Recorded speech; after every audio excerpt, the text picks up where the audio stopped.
రాజవారి రంగమ్మ సుకుమారి ఆకలికి నిలవలేకపోయినది. మధ్యాహ్నం దాటగానే శోష వచ్చి పడిపోయింది. ఆమె అన్నగారికి ఈ విషయం తెలిసింది. అందులకని అన్న పెరటిలోని చింత చెట్టునొక అద్దముగా కట్టి దానికి సరిపోనట్లుగా ఆరెగ కుప్ప తగలబెట్టి చెల్లెల్ని పిలుచుకుని వచ్చి అద్దములో చూపగా ఆరెగ చెత్త మంట అద్దంలో ఎర్ర కవరుగా కనిపించింది. నిజముగానే చంద్రోదయం అయినదని తలిచిన రాచవారి రంగమ్మ వ్రత విధానమును నెరవేర్చుకుని భోజనం చేసినది. తరువాత ఆమెకు వివాహము సేయ తలబెట్టిన ముసలి సంబంధములే రాసాగినవి.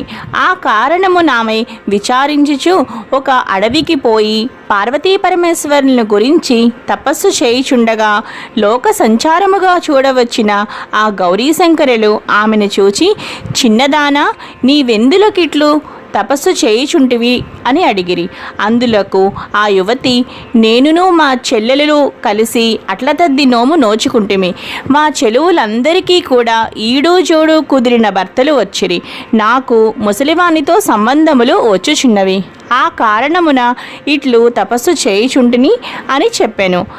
ఆ మాటలు ఆలకించిన పురాణ దంపతులు, రాకుమారి, నీ మీద ఉన్న అభిమానమున మీ అన్న నిన్ను మోసం చేసి చంద్రోదయంనకు ముందుగానే భోజనము చేయనట్లు చేసినాడు. కావున నియమము చెడినది. మరలా నీవు వ్రతమును శ్రద్ధగా నిర్వహించినచో నీ కోరిక ఫలించినని చెప్పి వారు అదృశ్యమందిరి.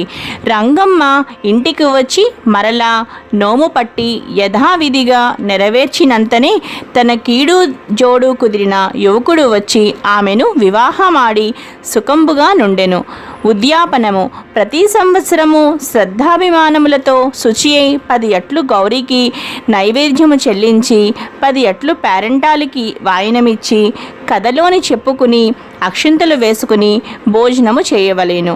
10 సంవత్సరాలు ఇట్లు జరిగిన తర్వాత నల్లపూసల కోవ, లక్కజోళ్ళు, రవికల గుడ్డలు, దక్షిణ తాంబూలములతో 10 మంది ముత్తైదువులకు 10 అట్లు వాయనమిచ్చి భోజనములు పెట్టవలేను. ఈ నోము నోచుటకు ప్రతి సంవత్సరము ఆశ్వయుజ బహుళ తదియ నాడు జరుపుకొనవలెను.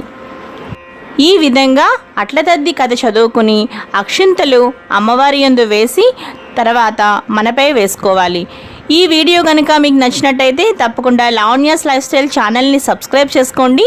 ఈ వీడియో బాగా నచ్చినట్టయితే తప్పకుండా మీ ఫ్రెండ్స్కి, రిలేటివ్స్కి అందరికీ కూడా షేర్ చేయండి. అలాగే లైక్ చేయండి,